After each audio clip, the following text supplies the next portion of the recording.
intercarrier compensation reform is finished. Finally, the issue of phantom traffic has arisen recently because certain providers, certain network providers, rely upon sea-like partners or other carriers to, what the incumbents will say is, to mask the traffic or otherwise reclassify traffic that appears to be international, interstate as local traffic. If a call is classified as local, it's subject to a lower termination rate, and the competitive provider avoids the higher international or interstate termination rates. Question. Is there a consensus estimate on how much traffic is phantom? There's no consensus. No. There's quite a bit of debate. The rural telcos are driving this issue at the FCC, arguing that they're losing a significant portion of access revenue because of phantom traffic. And I've seen a number of different figures, but I don't think there's any real consensus.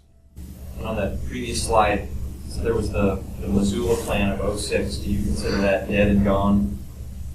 At this point, probably so. It's technically still on the shelf, so to speak.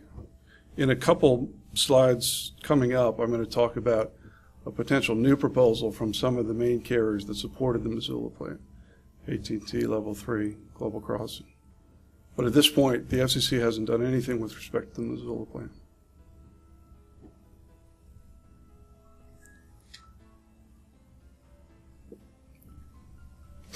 Traffic pumping issues.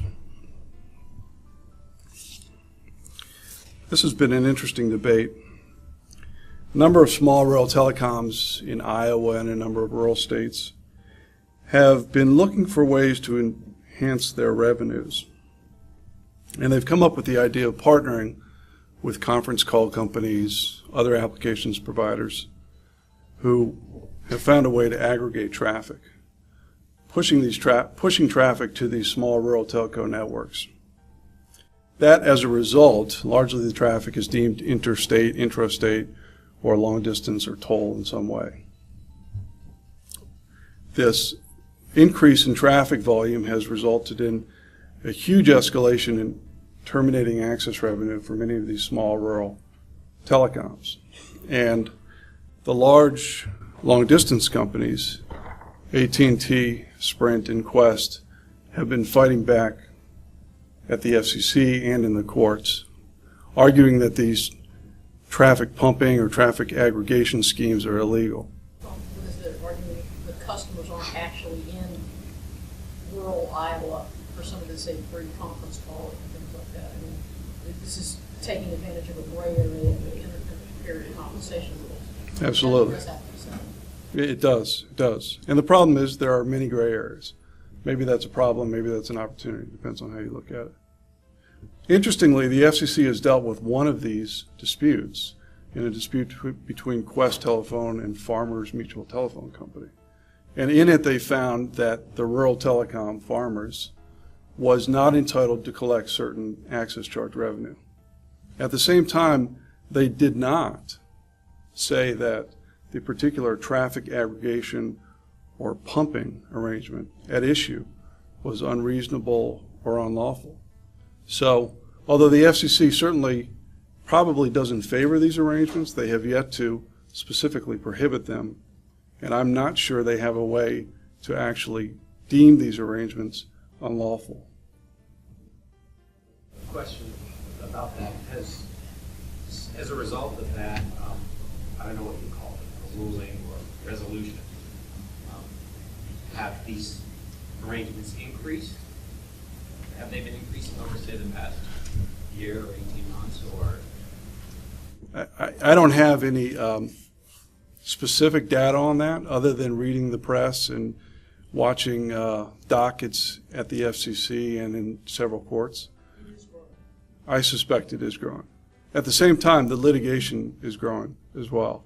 So the incumbents are fighting this not only at the FCC, but they're also challenging this in federal and state courts under theories of tariff violations or unjust or unreasonable practices. So it is growing, I believe, and at the same time, more litigation is arising out of that.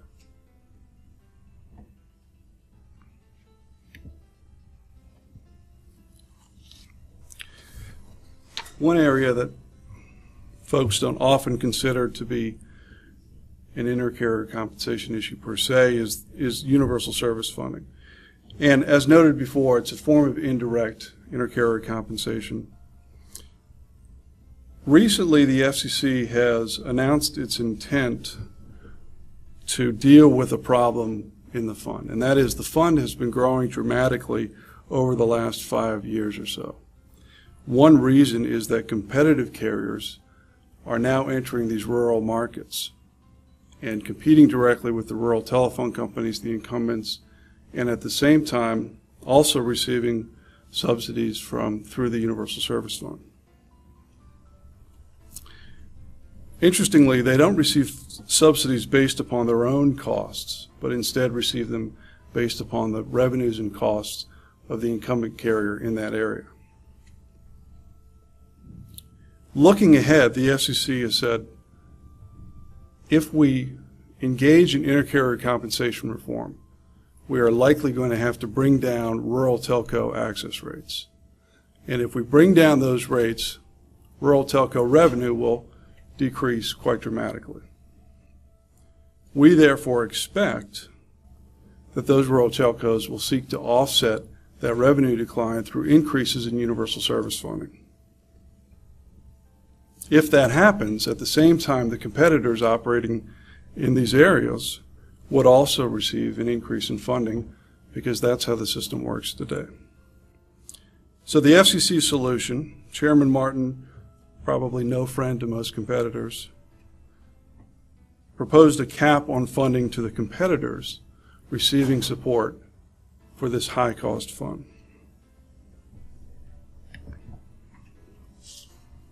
The rationale was,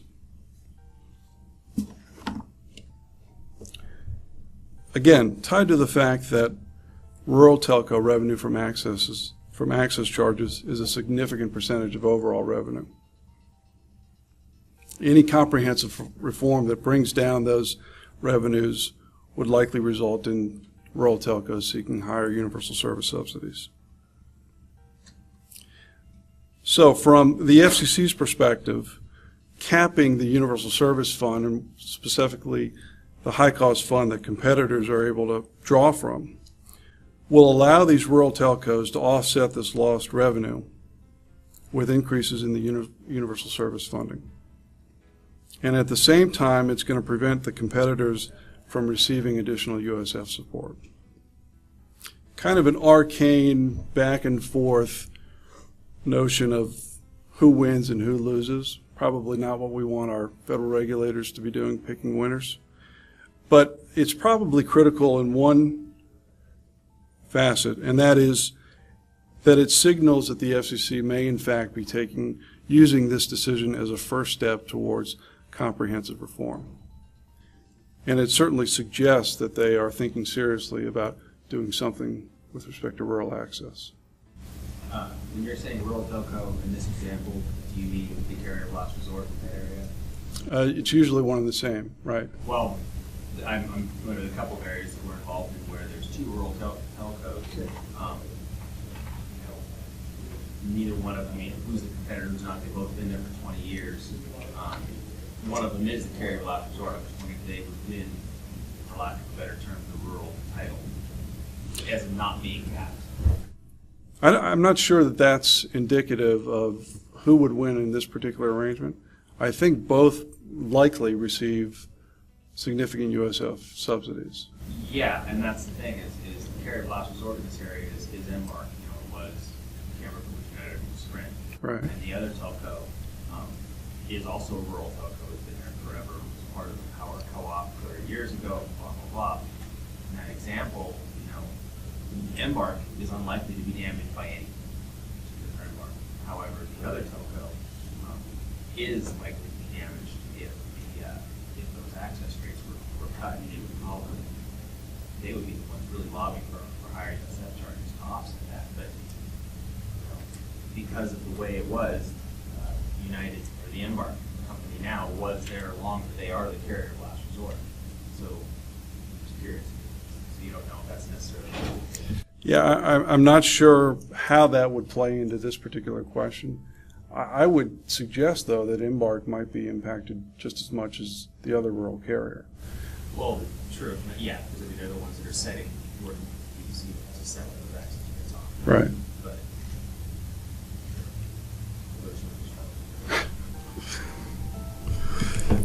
I'm not sure what the care of last resort implications are.